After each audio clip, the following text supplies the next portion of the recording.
You are listening to RudolfSteinerAudio.com. If you are listening to the podcast of this, it is located at RudolfSteiner.podbean.com. Please consider becoming a patron. This is Lecture 8 of the lecture cycle by Rudolf Steiner, The Gospel of St. John and its relation to the other Gospels. This is the synopsis. A special case of initiation of Lazarus by Christ. Lazarus becoming John, writer of Gospel. All Gospels agree on facts of baptism in Jordan, Mark and John beginning with it. Withdrawal of ego of Jesus of Nazareth, Christ, the Logos, entering the sheaths. Nature of Jesus of Nazareth, his genealogy according to Matthew and Luke. Influence of Zarathustra ego within sheaths taken over by Christ, especially the astral body. Zarathustra and Ahura Mazda. The Logos spoken of in Persian initiation. Bull, lion, eagle, and man, spirits active in evangelists, all comprehending Christ differently. Different descriptions in Gospels according to particular initiations of writers. Luke, bull. Mark, lion. Matthew, man.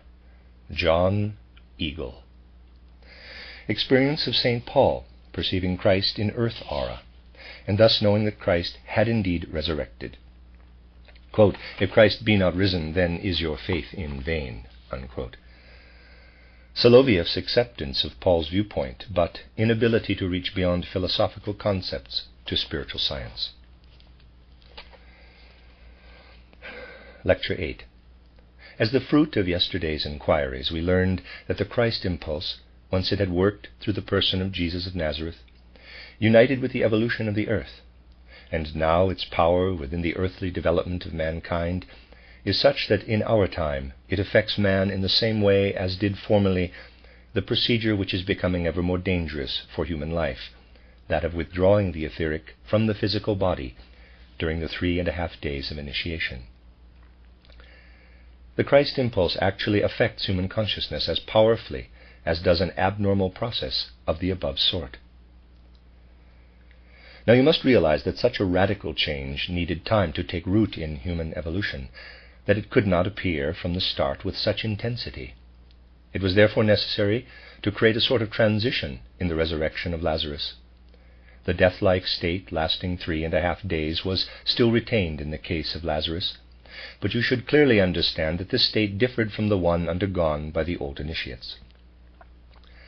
Lazarus's condition was not brought about artificially by the initiator, as was the case in former times, by withdrawing the etheric from the physical body through processes I am not at liberty to describe here. We may say that it came about in a more natural way. From the Gospel itself, you can gather that Christ had associated with Lazarus and his sisters Martha and Mary before, for we read, quote, "The Lord loved him," unquote. This means that for a long time Christ Jesus had been exercising a great and powerful influence on Lazarus, who had thereby been adequately prepared and developed. And the consequence was that in his case, the initiation did not call for the artificial inducing of a 3.5-day trance, but that this came about of itself under the mighty impression of the Christ impulse. So for the outer world, Lazarus was as though dead, so to speak, for 3.5 days, even though during this time he experienced what was of the utmost importance, and thus only the last act, the resurrection, was undertaken by Christ. Anyone who is familiar with what there occurred recognizes an echo of the old initiation process in the words employed by Christ Jesus, quote, "Lazarus, come forth," unquote. The resurrected Lazarus, as we have seen, was John, or better, the writer of the John Gospel. It was he who could introduce the gospel of the Christ being into the world, because he was, so to say, the first initiate in the Christian sense. For this reason we may safely assume that this Gospel of St. John, so badly abused by present-day research of a purely historical, critical, theological nature, and represented as a mere lyrical hymn, as a subjective expression of this author, will prove the means of insight into the profoundest mysteries of the Christ impulse.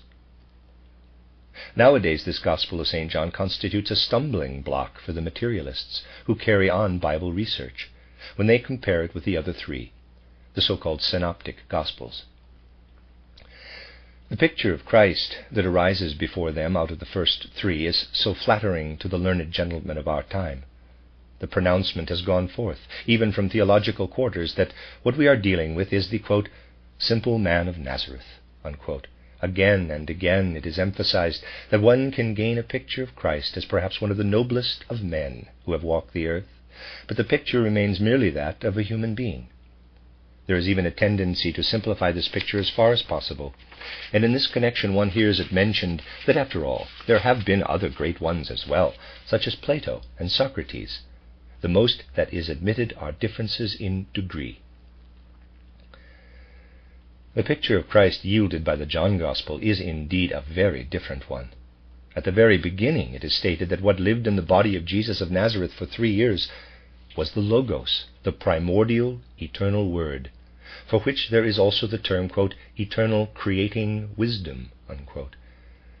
Our epoch cannot understand that in the 30th year of his life a man could be sufficiently developed to be able to sacrifice his own ego and receive into himself another being, a being of wholly superhuman nature, the Christ, whom Zarathustra addressed as Ahura Mazda.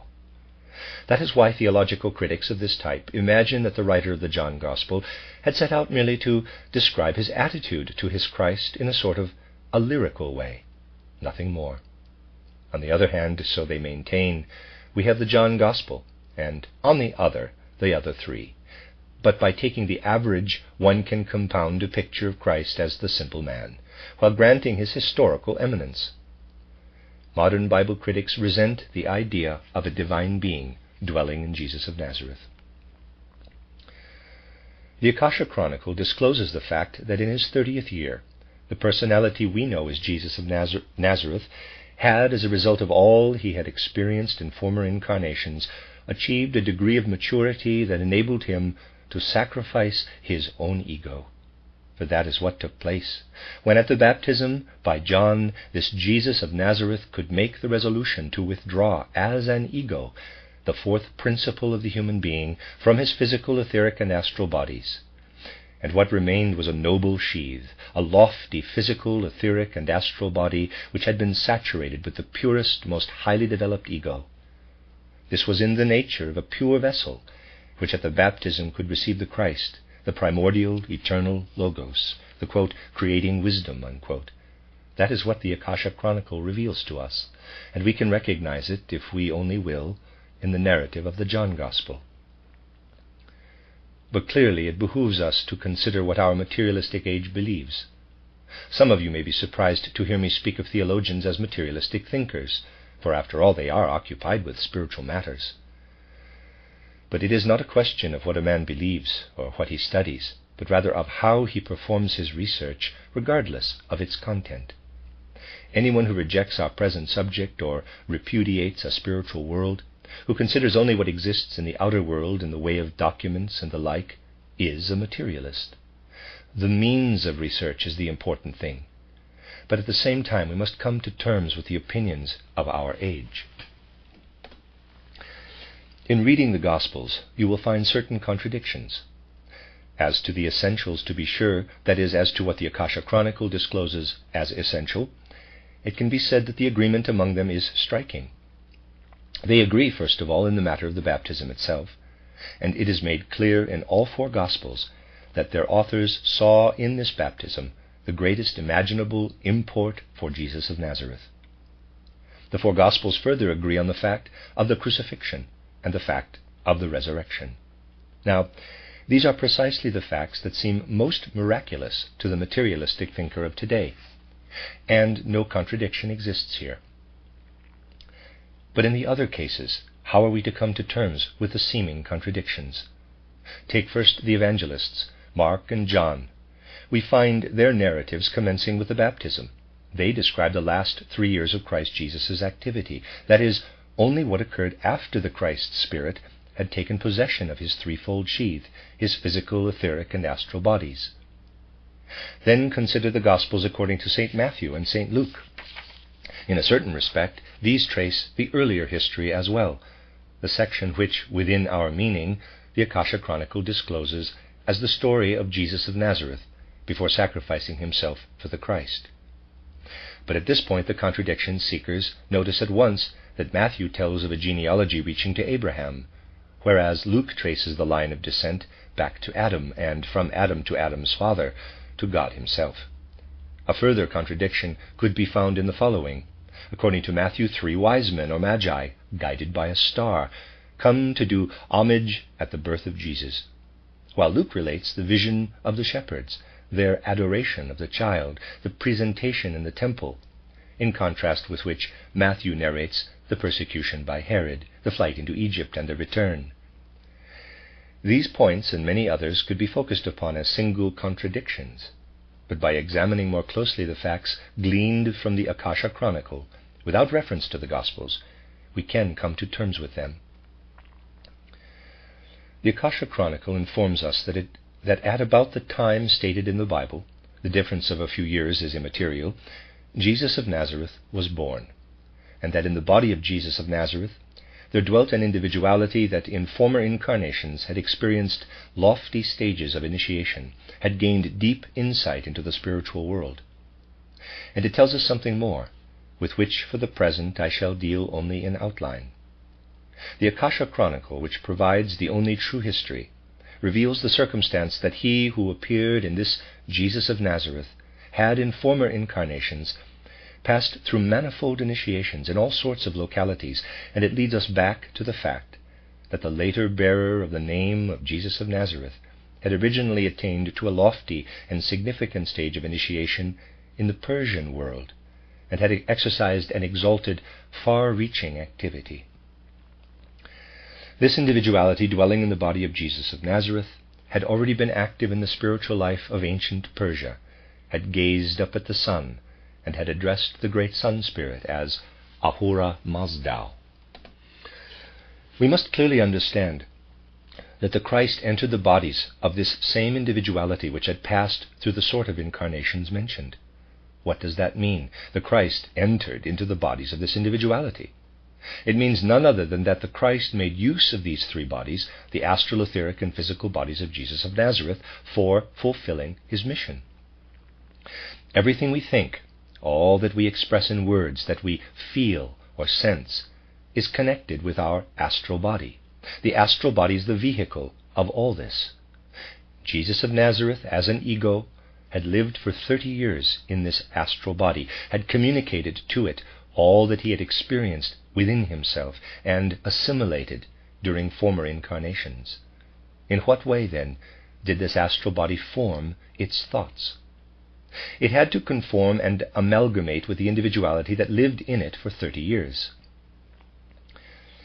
When in ancient Persia Zarathustra lifted his gaze to the sun and told of Ahura Mazda, this stamped itself into his astral body, and into this astral body there entered the Christ.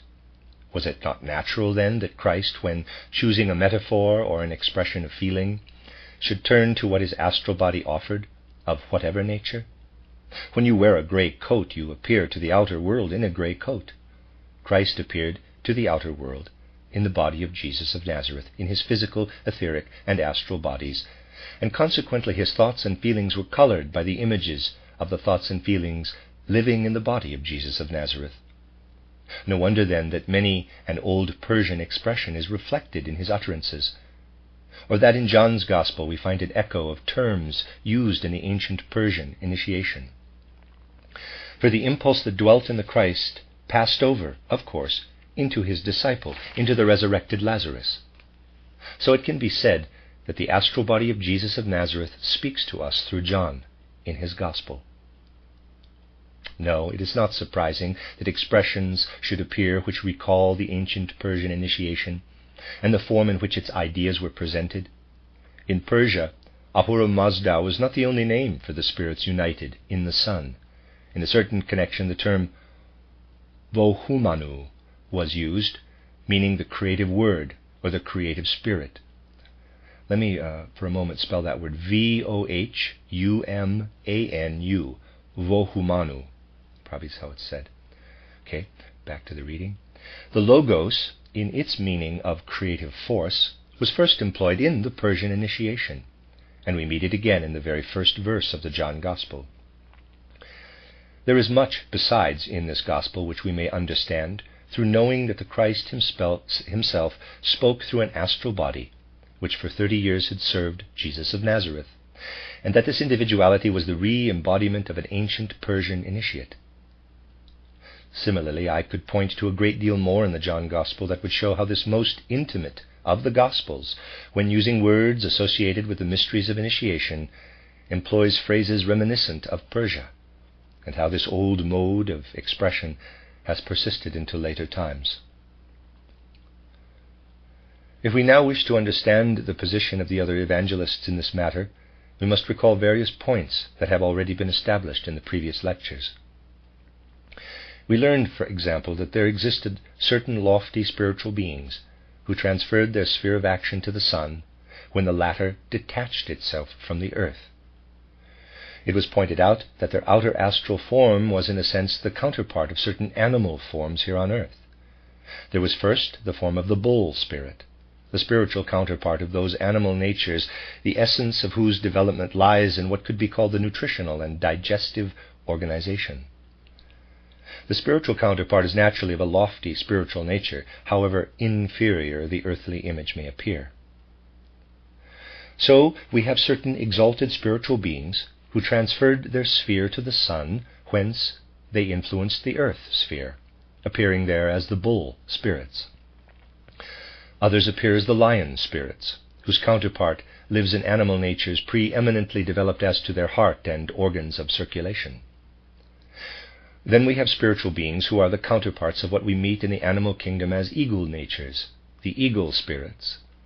And finally there are those that harmoniously unite, as it were, the other natures as in a great synthesis, the man spirits.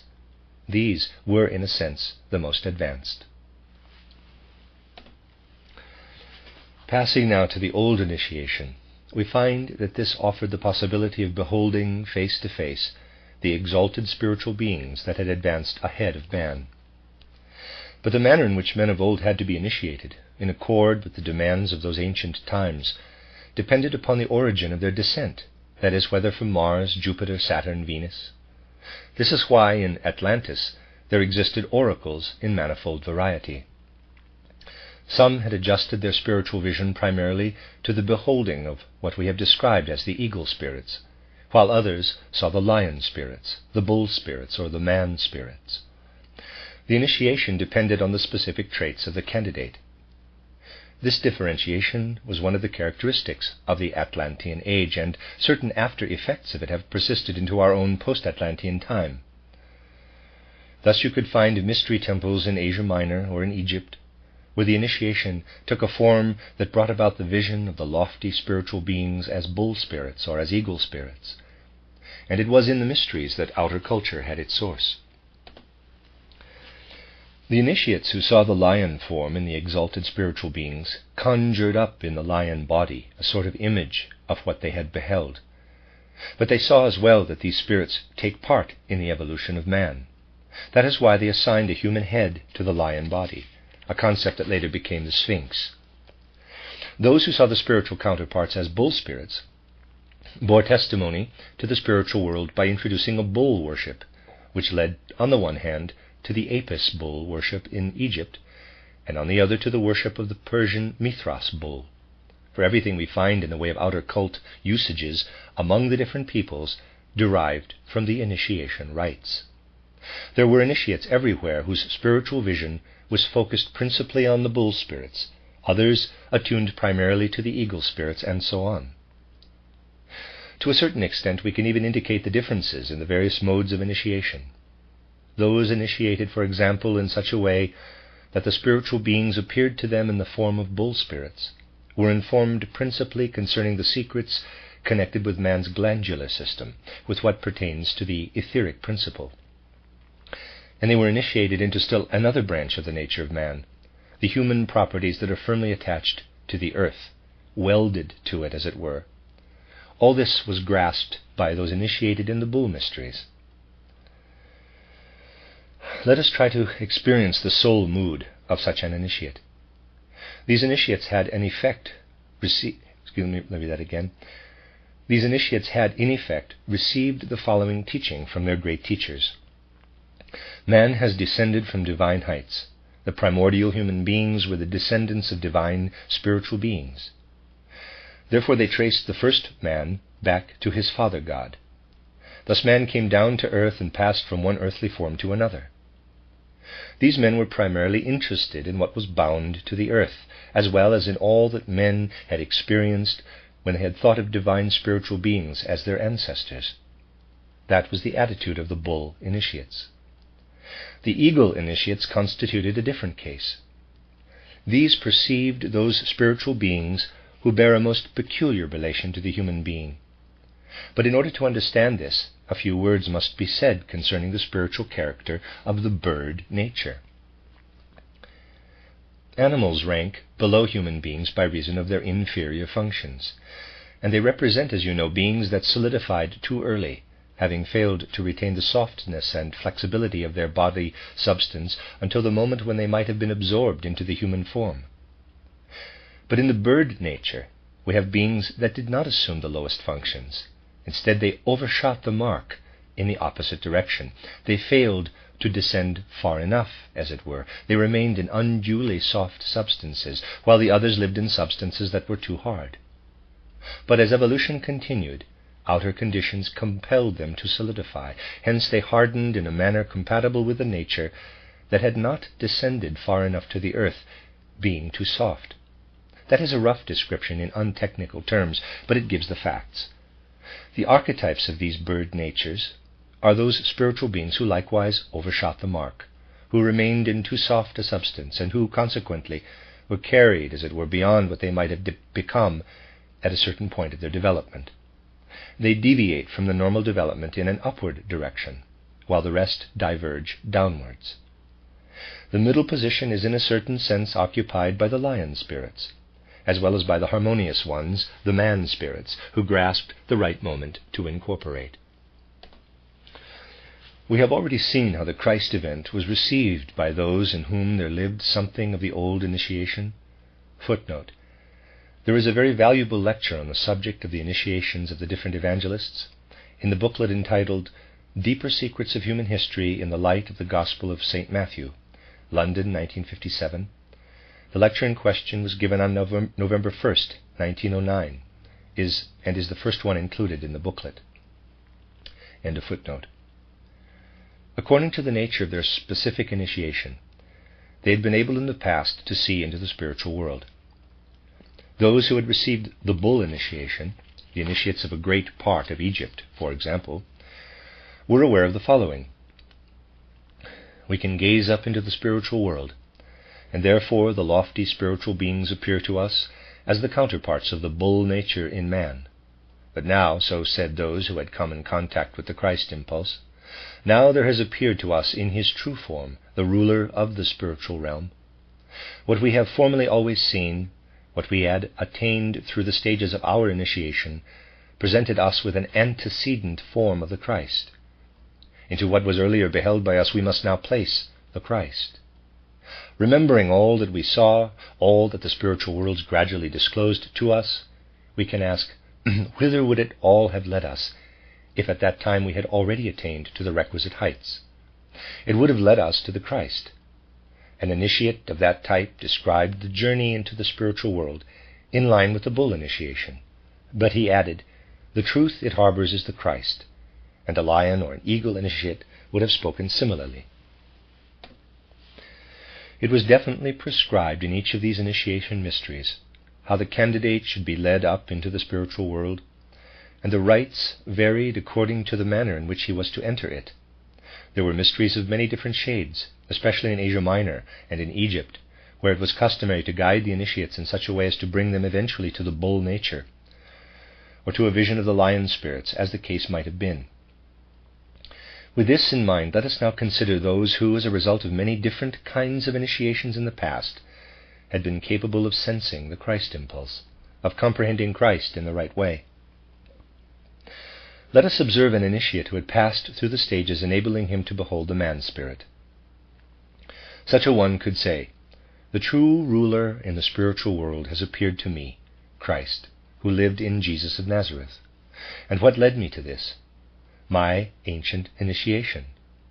He knew the path that leads to the vision of the man-spirit, so he describes what a man experiences in order to attain to initiation and to understand the Christ nature at all. He knew initiation in the form prescribed in those mysteries that led to the man initiation. That is why the lofty initiate who dwelt in the body of Jesus of Nazareth appeared to him in the image of the mysteries he had gone through and knew, and he described him as he himself saw the whole matter. That is the case in the narrative according to Matthew, and an old tradition hit upon the truth when it connected the Matthew Gospel with that one of the four symbols recognizable as the symbol of the man-spirit, and that form the capitals of the column you see in this hall on the left and the right. Footnote, these two columns decorated the lecture hall and castle, together with a statue representing the Archangel Michael by Professor Bernowitz. End footnote. An ancient tradition associates the writer of the Gospel according to St. Matthew with the man-spirit. This is because this writer knew, so to speak, the man-mystery initiation as his own point of departure. For in the time when the Gospels were written, it was not customary to write biographies as is done today. What seemed essential to those people was the presence of an exalted initiate who had received the Christ into himself. The manner of becoming an initiate, the experiences he had to undergo, that was what they considered important. That is why they ignored the external, everyday happenings that appear so important to biographers of today. The modern biographer will go to any lengths to collect enough material. Once, when Friedrich Theodor Fischer, quote-unquote, Schweben Fischer, unquote, was indulging in a bit of sarcasm at the expense of modern biographies, he hit on an excellent illustration. A young scholar set about writing his doctor's thesis, which was to be on Goethe. As a preparation, he first assembled all the material he could use, but as there was not enough to satisfy him, he poked about in all the rooms and attics of the various towns where Goethe had lived. He swept out all the corners, and even emptied the dust-bins in an effort to find whatever might chance to be there, which would then enable him to write a thesis on, quote, the connection between Frau Christiane von Goethe's chilblains and the mythologico-allegorico-symbolical figures in the second part of Faust, unquote. Well, that is laying it on rather thick, but it is after all quite in the spirit of modern biographers. People who plan to write on Goethe sniff about in all sorts of rubbish hunting material. The meaning of the word, quote, discretion, unquote, is no longer known to them today. But those who portrayed Jesus of Nazareth in their Gospels went about their descriptions quite differently. Everything in the way of external occurrences appeared to them negligible as compared with the various stages which Jesus of Nazareth as an initiate had to undergo. That is what they described, but each one did so in his own way, as he himself saw the matter. Matthew described it in the manner of those initiated in the man-spirit. This initiation was closely akin to the wisdom of Egypt. And now we can also understand how the writer of the Luke Gospel arrived at his unusual representation. He was one of those who in former incarnations had achieved initiations leading to the bull spirit, and he could describe what accorded with such an initiation. He could say, a great initiate must have passed through such and such stages, and he portrayed him in the colors he knew.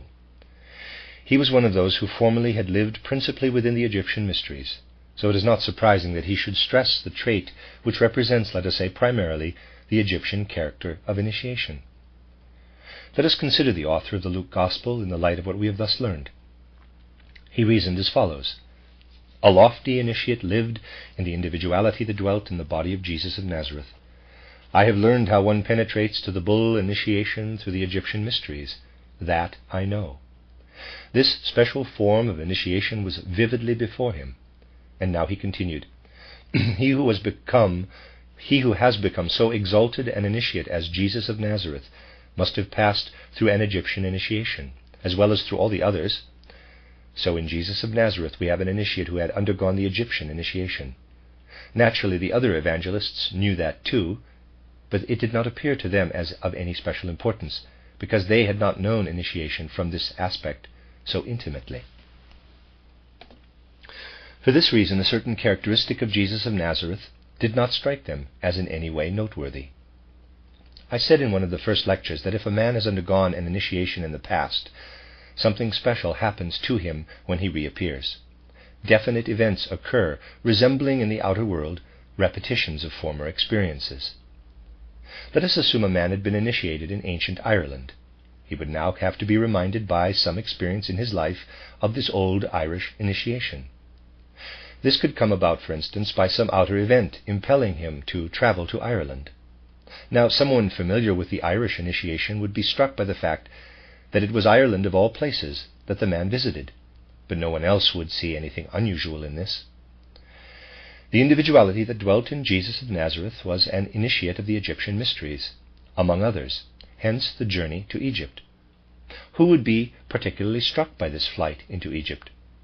One who knew it from his own life, and such a one did describe this particular point because he knew its significance. It is narrated in the Matthew Gospel because the writer knew from his own initiation what a journey to Egypt meant to a great many initiates in ancient times. And when we know that in the writer of the Luke Gospel we are dealing with a man who was specifically conversant through his knowledge of the Egyptian mysteries with the initiation that led to the bull cult, we shall find truth in the old tradition that couples him with the bull symbol. For good reasons, which we lack the time to explain at the moment, the Luke Gospel does not mention the journey to Egypt, but typical events are cited whose significance can be rightly judged only by one in close contact with the Egyptian initiation. The author of the Matthew Gospel indicates this connection of Jesus of Nazareth with the Egyptian mysteries in a more external way, by means of the journey to Egypt. The writer of the Luke Gospel sees all the events he describes in the spirit provided by an Egyptian initiation. Now let us turn to the writer of the Mark Gospel. This evangelist omits all the early history and describes particularly the activity of the Christ in the body of Jesus of Nazareth during 3 years. In this respect, his Gospel tallies completely with that of St. John. This writer passed through an initiation strongly resembling those of Asia Minor, even those of Greece. We can call them European, Asiatic, pagan initiations. And at that time these were the most up-to-date. Reflected in the outer world, they all imply that one who is a lofty personality, initiated in a certain manner, owes his origin not merely to a natural, but to a supernatural event. Consider that Plato's followers, those who were anxious to form the right conception of him, did not care particularly who his bodily father was. For them, Plato's spirituality outshone all else. Hence they said, that which lived in the Plato body as the Plato soul, that is the Plato who was born for us as a lofty spiritual being that fructifies the lower nature of man. That is why they ascribed to the god Apollo the birth of the Plato who meant so much to them, the awakened Plato. In their sight, Plato was a son of Apollo. Especially in these mysteries, it was customary to pay no particular attention to the early life of the personality in question, but to focus on the moment at which he became what is so often mentioned in the Gospels, a, quote, divine son, unquote, a, quote, son of God, unquote. Plato, a son of God? Thus was he described by his noblest devotees, by those who understood him best. Here we must clearly understand the significance that such a characterization bore for the human life of such sons of the gods on earth. It was particularly in this fourth epoch that man adapted himself the most to the physical sense world, that they came to love this earth. The old gods were dear to them because they could symbolize the fact that precisely the leading sons of the earth were sons of the gods. What moved about on earth was to be represented in this manner. Such a one was the author of the Gospel of St. Mark. Hence he describes only what occurred after the baptism by John. The initiation this evangelist had undergone was the one that led to a knowledge of the higher world in the sign of the lion spirit. Therefore ancient tradition links him with the symbol of the lion. Now we turn back once again to what we already touched on today, the Gospel according to St. John. We said that he who wrote the John Gospel was initiated by Christ Jesus himself. Hence he had something to give which contains the germ, so to say, of the efficacy of the Christ impulse, not only for that time, but for the far distant future. He proclaims something that will remain valid for all time. This evangelist was one of the eagle initiates, who had skipped the normal evolutionary stage. What is normal for that time is set down by the author of the Mark Gospel. All that reaches out beyond that period, showing the nature of Christ's activity in the distant future, all that transcends earth-bound matters, we find in St. John. That is why tradition connects John with the symbol of the eagle. This shows us what ancient tradition associating the evangelists... Let me read that again. This shows us that ancient tradition associating the evangelists with what may be called the essence of their own initiation is by no means based on mere fancy, but is born out of the depths of Christian evolution. This is how deeply one must penetrate into the events. Then one comprehends that the greatest, the most transcendent events in the life of Christ are all described in the same way, but that each of the evangelists portrays Christ Jesus as he understands him, according to the type of his initiation.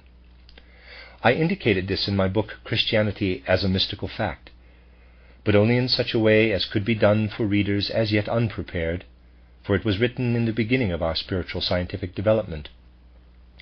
Allowance was made for the lack of understanding in our time of occult facts proper. We now understand that Christ is illuminated for us from 4 sides, each evangelist throwing light upon him from the aspect he knew most intimately. In view of the mighty impulse he gave, you will readily believe that he had many sides. But I said this, all the Gospels agreed on the following points. The Christ, being himself, descended from divine spiritual heights at the baptism by John. This Christ being dwelt in the body of Jesus of Nazareth. He suffered death on the cross, and he vanquished this death. Later we shall have occasion to examine this mystery more closely. Today let us look at the death on the cross in the light of the question, what feature of it is characteristic in the case of the Christ being? The answer is we find it to be an event that created no distinction between the life that went before and the life that followed. The most characteristic feature of the death of Christ is that he passed through death unchanged, that he remained the same, that it was he who exemplified the insignificance of death. For this reason, all who could know the true nature of the Christ's death have ever clung to the living Christ. Considered from this point of view, what was the nature of the event of Damascus, where he who had been Saul became Paul? From what he had previously learned, Paul knew that the Spirit first sought by Zarathustra in the sun, as Ahura Mazda, the Spirit later beheld by Moses in the burning bush and in the fire on Sinai, had gradually been approaching the earth. He also knew that the Spirit would have to enter a human body. What Paul could not grasp, however, while he was still Saul, was that the man destined to be the Christ-bearer should have to suffer the disgrace of death on the cross. He could only imagine that when Christ came, he would triumph, that once he had approached the earth, he would have to remain in all that pertained to it. Paul could not think of him who had hung upon the cross as the bearer of the Christ. That is the substance of Paul's attitude as Saul, before he became Paul. The death on the cross, this humiliating death and all that it implied, was primarily what prevented him from recognizing the fact that Christ had really been present on the earth. What then had to occur? Something had to take place in Paul which, at a certain moment, would create in him the conviction, the individuality that hung upon the cross in the body of Jesus of Nazareth was indeed the Christ. Christ has been here on earth. Paul became clairvoyant through the event of Damascus. Then he could convince himself. After the event on Golgotha, when a clairvoyant seer looked into the spiritual world, it appeared changed to him. Earlier he had found the Christ in the spiritual worlds. Since the event on Golgotha, he could find the Christ in the earth's aura.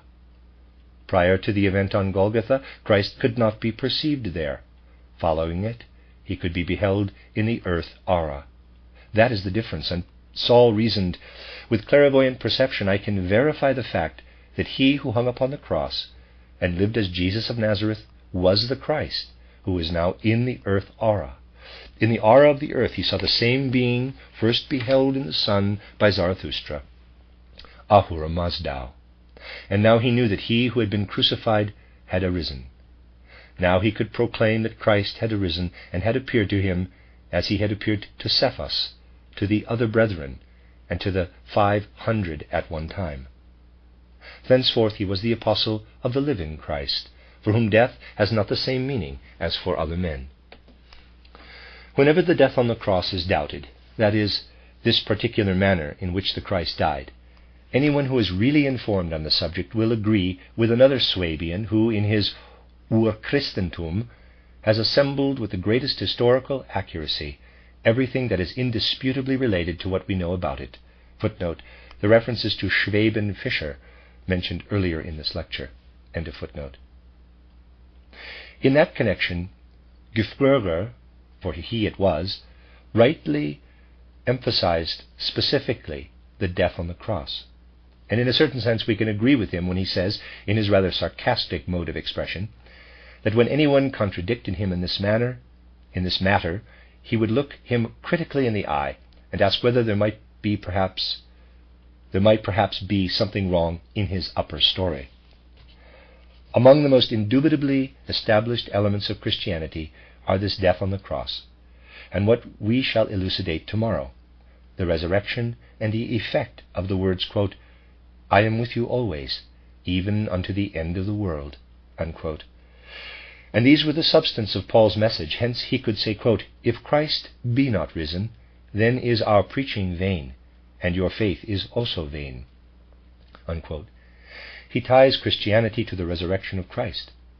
Not until our time have people begun again to reflect, so to speak, upon such things, not in circles where they are made the subject of theological disputes, but where the actual life of Christianity is involved. The great philosopher Soloviev really takes entirely the Pauline standpoint in emphasizing that everything in Christianity rests upon the idea of the resurrection, and that a Christianity of the future is impossible unless the concept of the resurrection be believed and grasped. And after his own fashion, he repeats Paul's utterance, quote, if Christ be not risen, then is our preaching vain, and your faith is also vain, unquote. In that case, the Christ impulse would be an impossible thing. There could be no Christianity without the risen Christ, the living Christ. It is characteristic, and therefore worthy of emphasis, that certain deep thinkers have come to recognize the truth of Paul's message solely by means of their philosophy, without benefit of occultism. If we devote some attention to such thinkers, we realize that men are beginning to appear in our time who have a concept of what the future conviction and worldview of mankind will have to be, namely that which spiritual science must provide. But those who do not have spiritual science achieve no more than an empty conceptual form. This is the case also in the profound thinker Soloviev. His philosophical systems resemble vessels for containing concepts, and what must be poured into them is something they indeed crave, and for which they form the molds, but something they lack. And this can come only out of the anthroposophical current. It will fill the molds with that living water which is the revelation of facts concerning the spiritual world, the occult. That is what this spiritual scientific world outlook will offer these finest minds, who already today show that they need it, and whose tragedy lies in their not having been able to obtain it. We can say of such minds that they positively yearn for anthroposophy, but they have not been able to find it. It is the task of the anthroposophical movement to pour into these vessels, prepared by such minds, all that can contribute to clear, distinct, true conceptions of the most significant events, such as the Christ event and the mystery of Golgotha. By means of its revelations concerning the realms of the spiritual world, anthroposophy or spiritual research alone can throw light on these events. Verily, it is only through anthroposophy, through spiritual research, that the mystery of Golgotha can be comprehended in our time. The end of Lecture 8.